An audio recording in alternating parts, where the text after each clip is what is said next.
बिस्मिल्लाहिर्रहमानिर्रहीम अस्सलामु अलैकुम। Economics BCom part one important questions हैं। और आपने यकीनन इकोनॉमिक्स के जो पेपर दे रहे हैं उसके आपके पास बहुत सारे इम्पोर्टेंट क्वेश्चंस होंगे मुख्तलिफ हजरात के। तो उससे आपने तैयारी भी की होगी। तो ये कुछ मोस्ट इम्पॉर्टेंट सवाल हैं।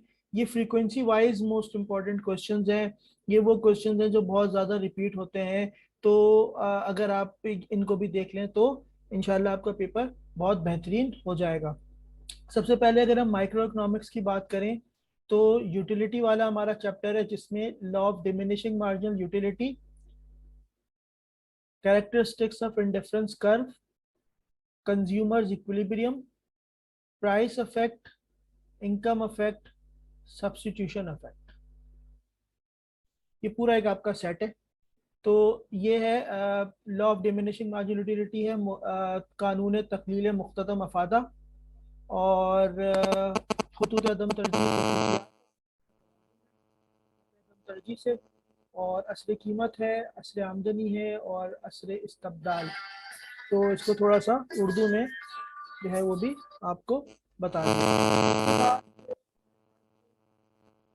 नेक्स्ट है वो है इलास्टिसिटी ऑफ डिमांड। और इलास्टिसिटी ऑफ डिमांड के हवाले से अगर हम देखें तो प्राइस इलास्टिसिटी ऑफ डिमांड उसकी डिग्रीज के साथ तलब की कीमत, तलब की लचक बवजह कीमत, फिर उसके मेजरमेंट के तरीके हैं, टोटल एक्सपेंडिचर है, पॉइंट है और आर्क है।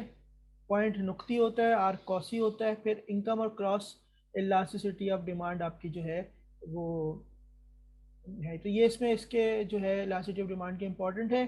फिर आइजो कॉन्ट कर्व है और आइजो कॉस्ट लाइन है। आइजो कॉन्ट कर्व, आइजो कॉस्ट लाइन, ये और इसके अलावा ये लीस्ट कॉस्ट कॉम्बिनेशन या ऑप्टिमम फैक्टर कॉम्बिनेशन, ये अगर आपने डिफरेंस कर्व वाला किया है वो कंज्यूमर इक्विलिब्रियम होता है। और लीस्ट कॉस्ट कॉम्बिनेशन जो है वो प्रोड्यूसर इक्विलिब्रियम होता है। तो अगर आपने कंज्यूमर वाला कर लिया, डिफरेंस कर्व कर लिया है, तो वो उस हवाले से ये भी आप कर सकते हैं।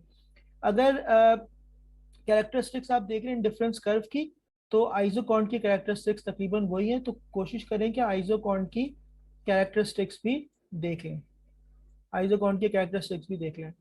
अच्छा, उसके बाद law of diminishing and increasing return है, इकोनॉमीज ऑफ स्केल है, explicit cost, implicit cost, average cost, marginal cost, fix cost, variable cost, price discrimination है मोनोपोली का, और उसके अलावा आपका average and margin revenue under perfect competition है।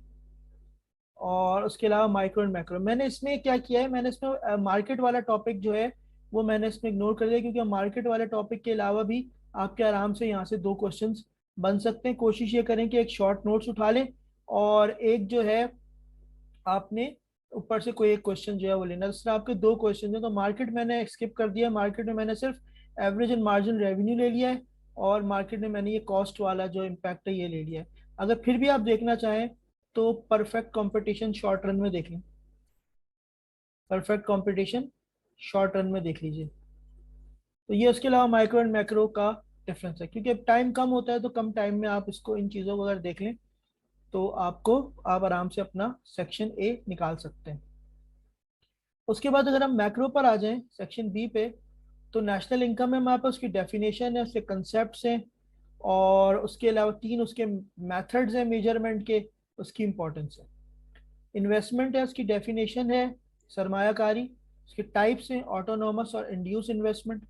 और फिर मार्जिनल एफिशिएंसी ऑफ कैपिटल है, सरमाए की मुख्ततम इस्तेदाद है शायद मेरे ख्याल में उर्दू में।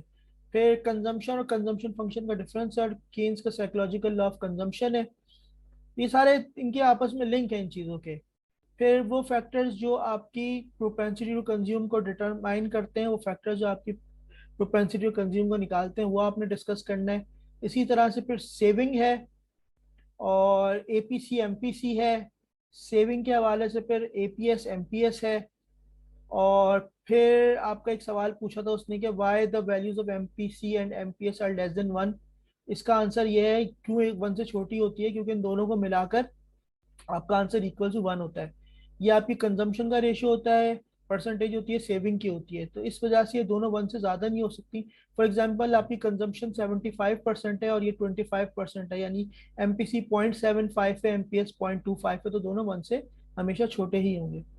ऑब्जेक्टिव है मॉनेटरी पॉलिसी के और फिजिकल पॉलिसी के, फेजेस ऑफ ट्रेड और बिजनेस साइकिल है, काइंड्स ऑफ अनएम्प्लॉयमेंट है, ये ज़्यादा शॉर्ट नोट्स में आता है। मल्टीप्लायर का इंपॉर्टेंट सवाल है, मल्टीप्लायर इफेक्ट है, मल्टीप्लायर का न्यूमेरिकल भी पूछा जाता है, और उसके अलावा आपका एक्सलरेशन प्रिंसिपल है। तो ये आपके कुछ क्वेश्चंस हैं जो कि मैक्रो के मोस्ट इम्पॉर्टेंट आपके जो है वो आ रहे हैं। इसके अलावा आपके पास जो है वो फिर सेक्शन सी आपका होता है, जिसमें एक इस्लामिक इकोनॉमिक सिस्टम है, वो आप देख लें, वो तकरीबन रिपीट ही होता है। Islamic economic system section E में रिपीट, उसकी रिपीटेशन बहुत है।